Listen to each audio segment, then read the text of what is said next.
사랑하는 성도 여러분, 오순절 성령 강림의 사건은 성도들이 예수 그리스도 안에서 성령을 통해 새로운 삶을 시작하게 될 것을 시사해주고 있는 것을 발견하게 됩니다.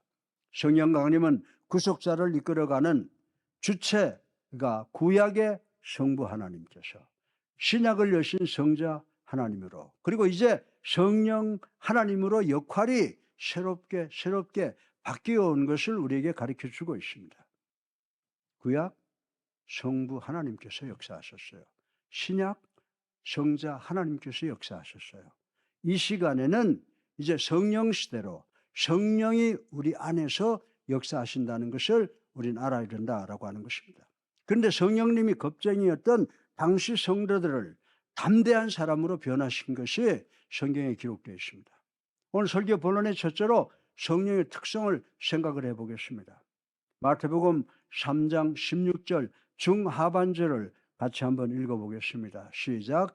예수께서 세례를 받으시고 곧 물 위에서 올라오실새 하늘이 열리고 하나님의 성령이 비둘기같이 내려 자기 위에 임하심을 보시더니. 아멘. 성령은 뭐같이 임재했다고요? 비둘기 모양으로 강림하셨다고 하는데 비둘기의 속성이 뭡니까?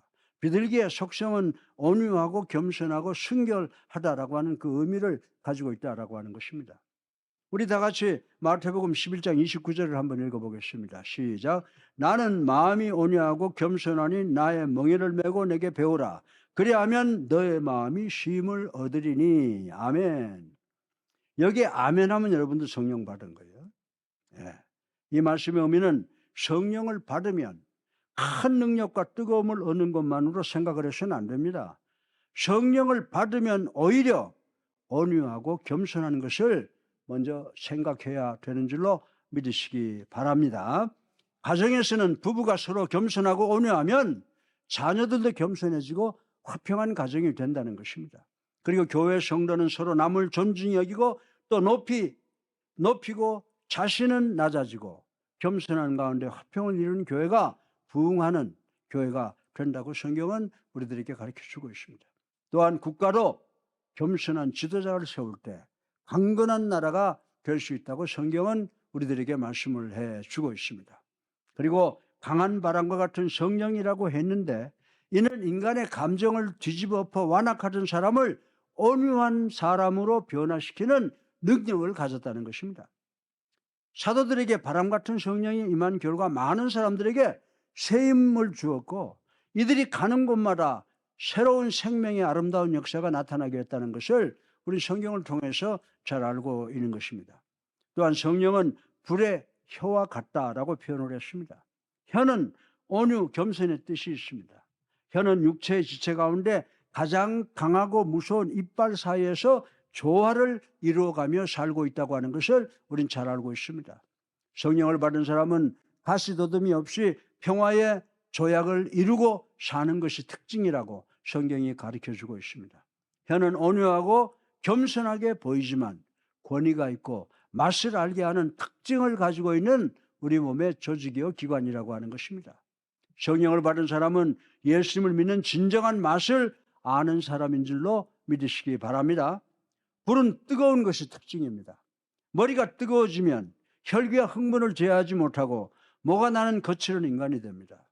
머리는 냉철해야 하고 마음이 뜨거워져야 된다고 성경은 우리들에게 가르쳐 주고 있습니다.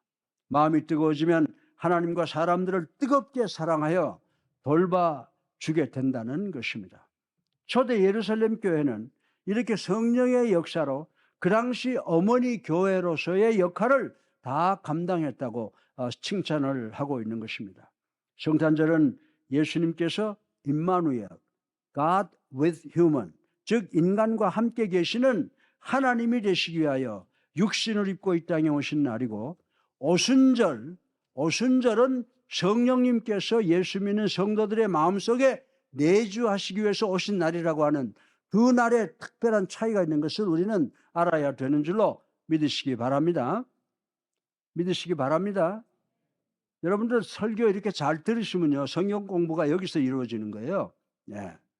우리 성도들이 성령을 받으면 우리에게 놀라운 성령의 은사가 나타나는데 대단히 중요한 몇 가지 역사가 일어납니다. 여기서 예, 아멘 하는 마음이 들면 여러분들 성령 받은 사람이고 뭐 방언을 하고 여기서 뭐 점을 치고 이래서 성령 받은 게 아니에요. 먼저 성령이 역사하셔서 언어의 장벽이 넘어진 걸 볼 수가 있습니다. 사람이 동물과 다른 점이 언어를 사용함이 다르다라고 하는 것입니다. 본래 언어는 통일되어 있었으나 창세기 10장에 인간들이 바벨탑을 쌓아 하나님과 맞서려 하였으므로 하나님께서 인간들의 언어를 혼잡케 하셨다고 그랬습니다. 이렇게 언어의 장벽이 생겼습니다. 그러나 이 거룩한 성령의 불은 언어의 장벽을 넘어뜨렸다라고 하는 것입니다. 사도행전 2장 9절로 11절에 보면 여러 곳에서 여러 나라에서 온 사람들이 모여 있었으나 성령의 역사로 말미암아 의사가 다 소통하게 되었다라고 하는 말씀이 기록되어 있습니다.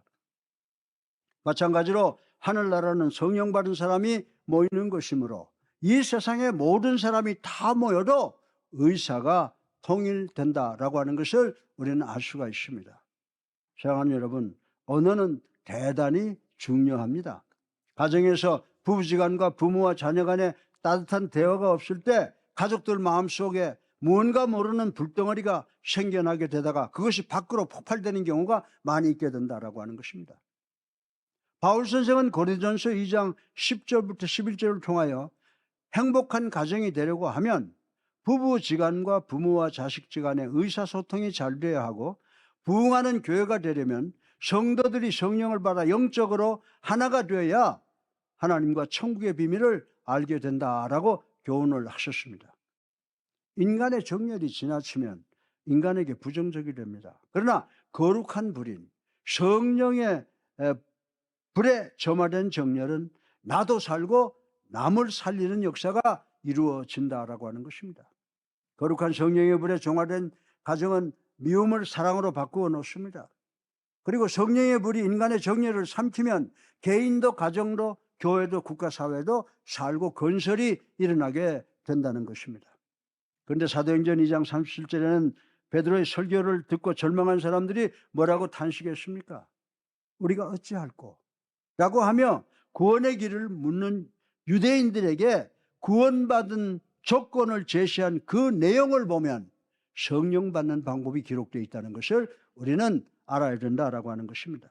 우리 다 같이 38절을 한번 읽어보겠습니다. 시작. 베드로가 이르되 너희가 회개하여 각각 예수 그리스도의 이름으로 세례받고 죄사함을 받으라. 그리하면 성령의 선물을 받으리니. 아멘. 네. 먼저 베드로 사도는 회개를 요구했습니다. 지금까지의 윤리 도덕적인 죄와 하나님을 모르고 산 불신앙의 죄를 하나님 앞에 고백하고 도덕적 윤리적 죄에서 돌이킬 뿐만이 아니라 살아계신 하나님의 은혜를 모르고 산 불신앙의 삶에서 떠나라고 말씀하고 있는 것을 우리는 반드시 기억해야 되는 줄로 믿으시기 바랍니다. 이 회개 없이는 결코 구원을 얻을 수가 없다는 것입니다. 회개는 구원에 이르기 위한 가장 기본적인 전제 조건이라고 성경은 우리들에게 가르쳐 주고 있습니다. 그런데 많은 전도인들이 어떻게 하는지 아세요? 많은 전도인들이 사람들에게 회개를 촉구하지 않고 예수 믿으면 복 받는다는 식으로 사람들을 끌어모으기에 급급하고 있다고 하는 것입니다. 그런 이유로 교회 안에 회개할 줄도 모르고 회개하지 않은 교인들이 수두룩하다라고 하는 것을 우리는 부인할 수가 없습니다.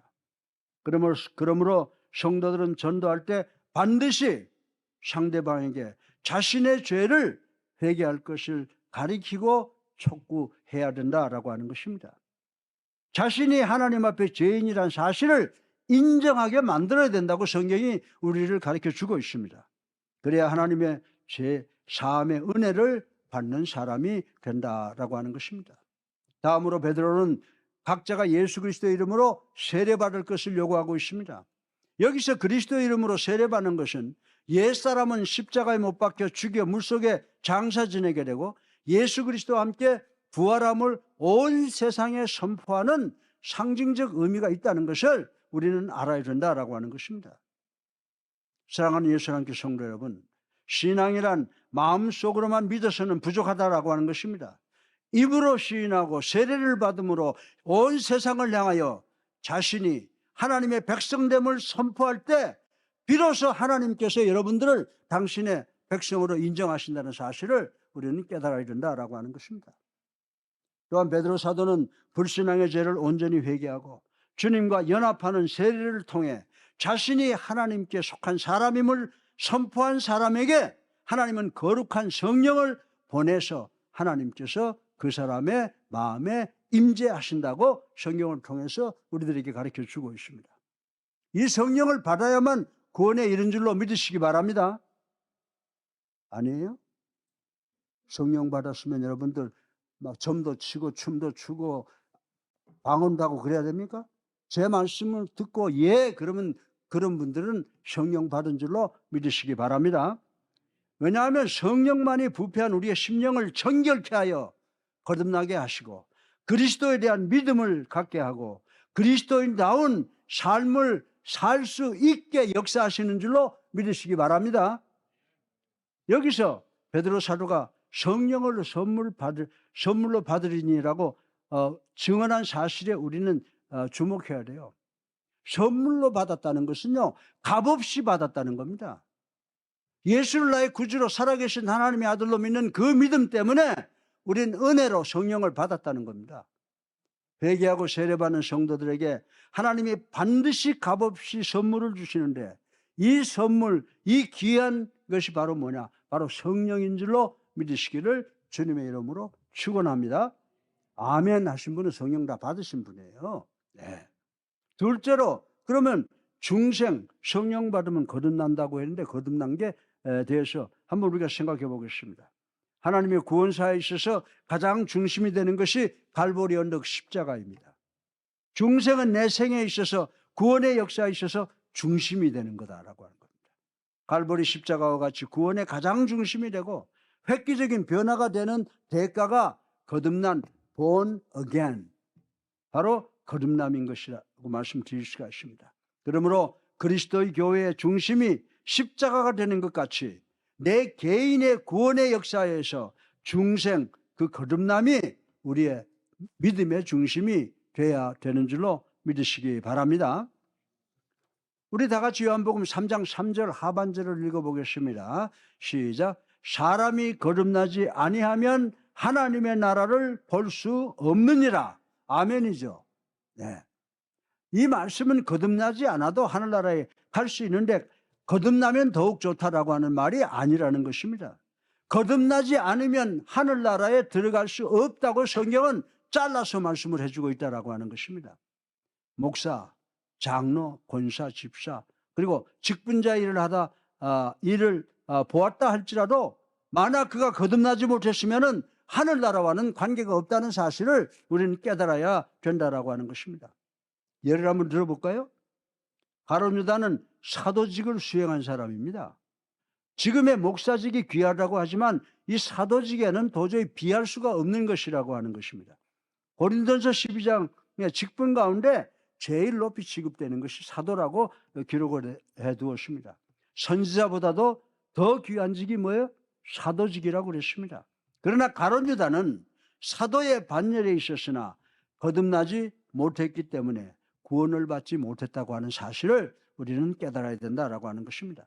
그래서 요한복음 3장 7절에 보면 내가 거듭난 것을 무엇을 보고 알 수 있느냐라고 질문했습니다. 그런데 요한복음 3장 7절에 보면 중생의 때를 알 수가 없다 그랬어요. 여러분들 바람 불 때 여러분들 눈으로 볼 수 있어요? 바람이 지나간 다음에 아 바람이 불었구나, 나무가지가 흔들리는 것 보고 아 바람이 불었구나 라고 하는 것을 알듯이 사람의 중생 거듭난 때를 의식적으로 파악할 수가 없다는 겁니다. 여러분들 내가 방언을 하고 말이야 뭐 내가 이상한 느낌을 갖고 그랬으니까 내가 성령 받았어? 천만의 말씀이에요. 여러분들 그러면은 중생의 거듭남의 증거가 무엇입니까? 예수님을 믿지 말라고 해도 안 믿을 수 없는 상태가 오는 것, 이것이 바로 성령 받은 역사인 줄로 믿으시기 바랍니다. 그러나 특별한 은혜를 받은 사람도 있어요. 사울이 다메섹 도상에서 예수님 만나고 그 자리에서 사도 바울이 되어진 경우도 있으나 일반적인 사람들은 중생 거듭난 다음에 시일이 흘러감에 따라서 내가 중생을 했구나 라고 하는 것을 인식하게 된다는 사실을 성경이 이야기해 주고 있는 것으로 깨달아야 된다라고 하는 것입니다. 어린애가 갓 태어난 아이가 우리 엄마라는 거 알아요? 어린애가 어머니의 태중에 있다가 세상에 태어나서 세월이 지나고 성장하고 나면 엄마가 나를 낳았구나 라고 하는 것을 알게 된다라고 하는 것입니다. 중생도 마찬가지예요. 중생 거듭난 사람은 참된 믿음이 생겨나요. 나에게 참된 믿음이 있으면 나는 중생한 사람인 줄로 믿으시기 바랍니다. 내 자신이 깨달을 수 있는 겁니다. 고린도전서 12장 3절 하반절에 성령으로 아니고는 누구든지 예수를 구주라 시인할 수 없느니라. 아멘. 교회 나왔는데 그냥 댕겼는데 어느 날 예수가 나의 구주, 예수가 나를 위해서 돌아가셨다는 것 때문에 눈물이 흐르고 거기가 바로 성령 받는 포인트인 줄로 믿으시기를 바랍니다. 여러분은 예수님이 구주로 믿어집니까? 아멘. 그러면 여러분 성령 다 받으신 분입니다. 성령을 받고 나면 눈으로 보이는 이상한 표적을 구하지 않습니다. 내 마음속에는 밖에 어떤 기적이 나타나는 것보다 더 강한 이적, 성령님을 간직하고 있기 때문에 다른 거 필요 없다는 겁니다. 성령 받지 않으면 십자가가 믿어지지 않는 줄로 믿으시기 바랍니다. 우리들이 십자가를 믿게 된 것은 놀라운 기적인데 이는 중생 거듭났기 때문에 믿어지는 것이라고 성경은 우리들에게 가르쳐 주고 있습니다. 또한 중생 거듭나게 되면 지정의가 새로워진다는 겁니다. 인격이 새로워집니다. 지성과 감성이 새로워집니다. 우리의 의지가 새로워진다고 성경은 우리들에게 가르쳐 주고 있습니다. 골로새서 3장 10절에 중생하면 성경의 맛을 안다 그랬습니다. 진리를 아멘으로 받아들이게 된다 그랬습니다. 여러분들 예수 믿고 그냥 정신없이 하라고 그러잖아요. 그러나 하나님의 말씀이 떨어지면 진리의 말씀을 아멘으로 받을 수 있는 우리가 돼야 될 줄로 믿으시기 바랍니다. 그리고 중생하고 나면 성경 말씀이 나에게 산 지식으로 다가오게 된다라고 하는 것입니다. 중생 거듭나면 과거는 불순종하는 생활을 했으나 거듭나면 하나님의 뜻에 순종하는 생활을 하게 됨을 믿으시기를 주님의 이름으로 축원합니다. 셋째로 마지막으로 성령의 열매가 확실하게 열리게 됨을 한번 생각해 보겠습니다. 갈라디아서 5장 12절로 23절에 보면 성령의 9가지의 열매가 나타나 있습니다. 우리 다 같이 갈라디아서 5장 22절 23절을 읽어보겠습니다. 시작. 오직 성령의 열매는 사랑과 희락과 화평과 오래 참음과 자비와 양성과 충성과 온유와 절제니 이 같은 것을 금지할 법이 없느니라. 아멘. 그 중에 첫 번째 언급된 것은 love, 사랑입니다. 전통적으로 사랑이란 말에는 4가지의 상이한 용어와 그에 따른 의미가 있습니다. 그러나 특별히 신약 성경에 오면 아가페라고 하는데 이 아가페의 사랑만이 신약에서는 주도적으로 나타나고 있습니다. 그것은 인간을 향한 하나님의 사랑과 하나님의 사랑을 받은 인간과 인간의 사랑을 잘 나타내 주기 위함이라고 말씀을 드릴 수가 있습니다. 우리 다 같이 고린도전서 13장 2절을 함께 읽어보겠습니다. 시작. 내가 예언하는 능력이 있어 모든 비밀과 모든 지식을 알고 또 산을 옮길 만한 모든 믿음이 있을지라도 사랑이 없으면 내가 아무것도 아니요. 아멘. 여러분들, 우리가 성경이 말하는 사랑을 실천하기 전에는 우리는 그리스도인이 아니라는 겁니다. 아무것도 아니라고 하는 것입니다. 따라서 사랑은 주님의 명령이요 거기에 순종하려고 하는 우리 의지의 태도임을 믿는 여러분 되시기를 주님의 이름으로 축원합니다. 성령의 두 번째 열매는 joy, 희락입니다. 희락이란 말을 조금 더 쉬운 말로 옮기면 기쁨이라고 하는 말입니다. 다시 말해서 기쁨은 성령이 충만한 사람들이 맺는 열매라고 하는 거예요. 마음에 근심과 걱정이 참 많아요. 근데 우리 집사람하고 나하고 보면서 기뻐하거든요. 기뻐해요. 예. 왜? 성령이 있기 때문에, 예수 믿기 때문이에요. 여러분들 우리 다 같이 데살로니가전서 5장 16절로 18절을 한번 읽어 보겠습니다. 시작. 항상 기뻐하라, 쉬지 말고 기도하라, 범사에 감사하라. 이것이 그리스도 예수 안에서 너희를 향한 하나님의 뜻이니라. 아멘. 우리가 항상 기뻐할 수 있는 것은 변함없으신 하나님께서 우리의 기쁨의 근거가 되시기 때문인 줄로 믿으시기 바랍니다. 예, 성령의 세 번째 열매는 피스, 화평입니다. 화평이라는 말은 헬라어로 에이레네라고 합니다. 이 말은 하나님과의 관계, 그리고 우리 사람들 상호간의 관계가 완전한 상태를 의미합니다.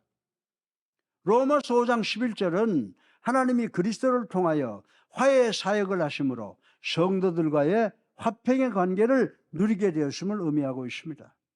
십자가 앞에 설 때는 언제나 화평입니다. 원수가 사라지게 됩니다. 화평이란 관계의 완전성을 의미하는 것이다 라고 하는 것을 깨닫는 우리 성도들 되시기 바랍니다. 네 번째로 오래 참음, patience입니다. 오래 참음, 곧 인내가 의미하는 바는 여러 가지가 있습니다. 즉 그것은 먼저 하나님의 속성을 나타내거나 죄인된 인류를 향한 하나님의 태도를 나타낼 때 사용할 수가 있다라고 하는 것입니다. 그리고 자기 자신의 성장이나 성숙에 대해 인내심을 가질 것을 권할 때도 사용될 줄로 믿습니다. 또한 다른 사람들의 잘못이나 핍박에 대해 오래 참아줄 수 있는 성도의 덕목을 나타낼 때도 사용되는 용어라고 하는 것입니다. 성령의 다섯 번째 열매는 kindness, 자비라고 하는 것입니다. 자비를 일상적인 용어를 풀어보면 친절이라고 하는 말입니다. 즉 다른 사람에게 고통을 주지 않고 편하게 해주려는 성질의 동정적 친절 혹은 상냥함이라는 의미를 갖고 있습니다. 이런 의미에서 자비라고 하는 것은 하늘나라 시민의 예복이라고도 할 수가 있습니다. 우리 모두 하나님의 자비하심 같이 성도도 자비를 베풀어 부디 우리 모두도 이 예복을 갖춰 입는 우리 교회 성도님들 되시기를 바랍니다. 여섯 번째로 양선, goodness입니다. 우리 성도들이 선한 성품과 행동으로 이웃에게 선을 베풀어야 함을 의미한다라고 하는 것을 인식하시기 바랍니다. 성령의 일곱 번째 열매는 faithfulness, 충성입니다.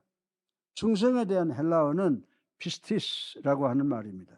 이는 또한 믿음을 가리키는데도 사용이 됩니다. 하나님은 실로 미쁘신 분이십니다. 하나님께서 당신에게 진실하실 뿐만 아니라 당신의 말씀에 대해서도 진실하신 분이라고 하는 것을 우리는 알아야 된다라고 하는 것입니다. 하나님은 상황과 환경에 따라 우리처럼 변덕을 부리는 분이 아니십니다. 하나님은 변함이 없으신 분이시라고 하는 것입니다. 또한 하나님은 한 번 약속하신 것은 반드시 이루고야 마시는 분인 줄로 믿으시기를 주님의 이름으로 축원합니다. 성령의 여덟 번째 열매는 우리가 잘 아는 gentleness, 온유라고 하는 것입니다. 흔히 우리는 온유한 사람을 가리켜서 자기에게 잘못한 사람들에게 대항하지 않으며 자신의 의와 권리를 전혀 주장하지 않는 사람이라고 말합니다. 그러나 용서는요, 자기 잘못을 알고 진심으로 회개하는 사람을 용서하는 것입니다. 온유한 사람은 마땅히 노여워할 때 노여워할 줄 아는 사람이 온유한 사람이라고 성경은 우리들에게 가르쳐 주고 있습니다. 성령의 아홉 번째 열매는 절제, self-control입니다. 절제란 말은 영어로 control, 그리고 자기 자신이라는 단어는 self라고 하는 것 우리가 잘 알고 있습니다. 이 두 단어의 합성으로서 자기 자신을 제어한다라고 하는 의미를 지니고 있습니다. 갈라디아서 5장 19절로 21절에 우리에게 이러한 절제의 성품이 필요한 것은 육체의 타락으로 말미암아 여러 가지 비뚤어진 욕망과 본능을 따라갈 경향이 우리 안에 도사리고 있기 때문에 우리 자신을 절제하는 능력이 있어야 된다라고 이야기를 하고 있습니다. 그렇기 때문에 우리는 우리 자신을 조절하고 다스릴 줄 알아야 하는 것입니다. 달리기 선수는 경기에서 승리하기 위해 부단히 절제합니다. 그들은 규칙적인 훈련과 생활을 통해서 건강한 신체를 하기 위해 하고 싶은 많은 육체의 일들을 포기하는 경우가 없지 않아 있다라고 하는 것입니다.